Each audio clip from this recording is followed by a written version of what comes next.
नागपुरात अवैध online lottery आणि सट्टेबाजी विरोधात गुन्हे शाखेच्या युनिट 3 ने मोठी कारवाई केली आहे। शांतीनगर पोलीस ठाण्याच्या हद्दीतील लालगंज परिसरात छापा टाकून पोलिसांनी लाखो रुपयाचा मुद्देमाल जप्त केला। या कारवाईत 2 आरोपींना ताब्यात घेण्यात आले असून एक आरोपी फरार असल्याची माहिती समोर आली आहे।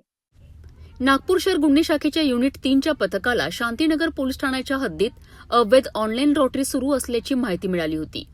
या माहितीच्या आधारे पोलिसांनी लालगंज येथील चकना चौक परिसरात छापा टाकला।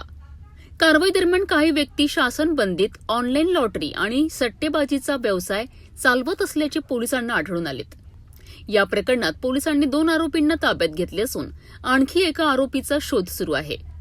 कारवाई दरम्यान 4 संगणक, 4 CPU, 7 gaming machine, 2 sleep machine, mobile phone, router तसेच इतर साहित्य जप्त करण्यात आलेत। याशिवाय रोख रक्कमही पोलिसांनी जप्त केली असून एकूण जवळपास 2,93,740 रुपयांचा मुद्देमाल हस्तगत करण्यात आला आहे। या प्रकरणी महाराष्ट्र जुगार कायद्याच्या संबंधित कलमान्वये शांतीनगर पोलीस ठाण्यात गुन्हा दाखल करण्यात आला आहे। गुन्हे शाखेच्या अधिकाऱ्यांनी आरोपी आणि जप्त मुद्देमाल पुढील कायदेशीर कारवाईकरिता शांतीनगर पोलिसांच्या ताब्यात दिला आहे। अवैध ऑनलाईन सट्टेबाजी आणि जुगार व्यवसायाविरोधात अशा प्रकारच्या कारवाया पुढेही सुरू राहतील असा इशारा पोलिसांनी दिला आहे। आम्हाला गुप्त बातमीदाराकडून माहिती मिळाली की शांतीनगर या ठिकाणी लालगंज चौक परिसरात 2 ठिकाणी ऑनलाईन लॉटरीचं काम सुरू आहे। त्यावरून आम्ही ही माहिती वरिष्ठांना दिली। वरिष्ठांच्या मार्गदर्शनाखाली आम्ही 2 टीम तयार केले।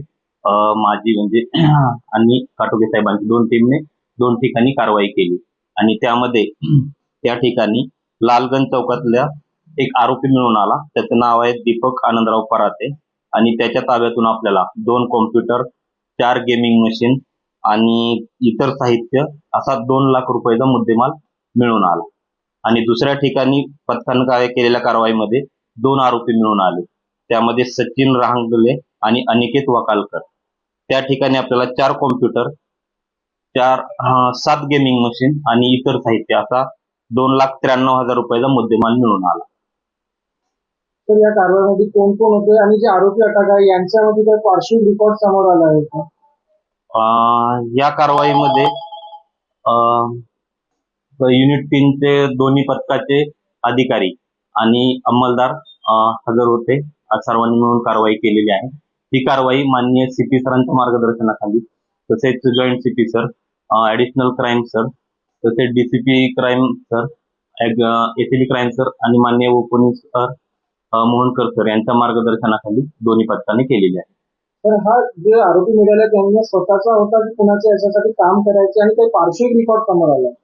त्यामधील जे सुरुवातीचा आहे तो बाबाबाई साठी काम करत होता असं सांगितलं आहे आणि दुसरं जे आहे ते सागर धनंजोडे याच्यासाठी काम करत होते अशी माहिती मिळालेली आहे।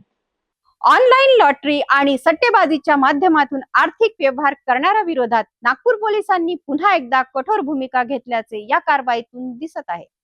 या प्रकरणाचा पुढील तपास शांतीनगर पोलीस करीत आहेत।